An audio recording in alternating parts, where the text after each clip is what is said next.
Məsələn, çuğundurun mürəbbəsini hazırlayırlar. Yəni, bu bir ilkdir də. Heç vaxt biz çuğunduru elə bilirdik ki, ancaq bir dənə borşda yemək olar, borş hazırlayanda.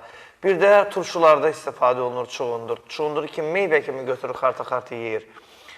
Amma sən demə çuğundurdan çox qəşəng mürəbbə olurmuş və qan artırıcıdır.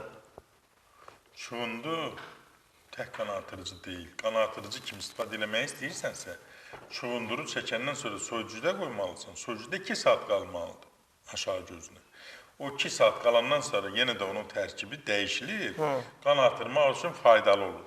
Çuğundur da xərçəngə qarşı çox gözəl effekt verir. Çuğundur qaraciyər təmizləyir, öd qoxucu təsiri var, immuniteti qaldırır. Çuğundur çox faydalıdır. Hər gün sən onun şirəsindən hər gün qəbul eləsən, təqribən bir aydan sonra verdiyin analiz bir aydan sonra tamamilə müsbət tərəfə, hər tərəfli. Min bir dərdin dərdi. Doktor, bir nəfər xərçəng xəstəsidir, onkoloji xəstədir. Soruşur indi qurbandan ki, bizə deyiblər ki, onlara da kimsə təbii üsullarla müalicə həkimi deyib ki, demək olar ki, brokoli, mütəmadi brokolidən istifadə elə.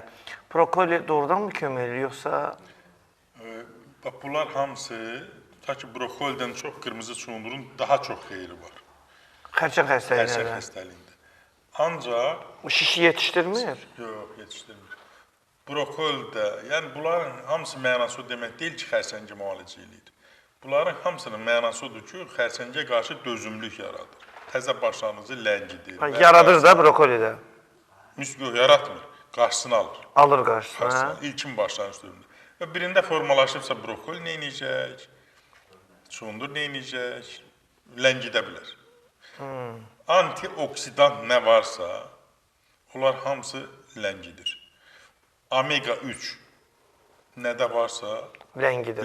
Məsələn, yeri gəlmişkən balqabaq tumunun tərkibində omega 3 də var. Var, maşallah. Balqabaq tumu. Qırmızı üzümün tərkibində omega 3 var. Yəni, balıq yağının tərkibində ən çox omega 3 var. Doktor, soruşur ki... Balığın tərkibində. Ona görə balıq, məsələn, yiyən ölkələrdə daha azdır. Orta Asiyada, Yaponiyada, Çində, Tayland. Balıq çox yeməlidir. Bir də brokolini qaynanmış yoxsa çiğ istifadə eləsin? Yox, pişirir də. Pişirsin, hə? Çiğ necə yeyə bilir? Tamam.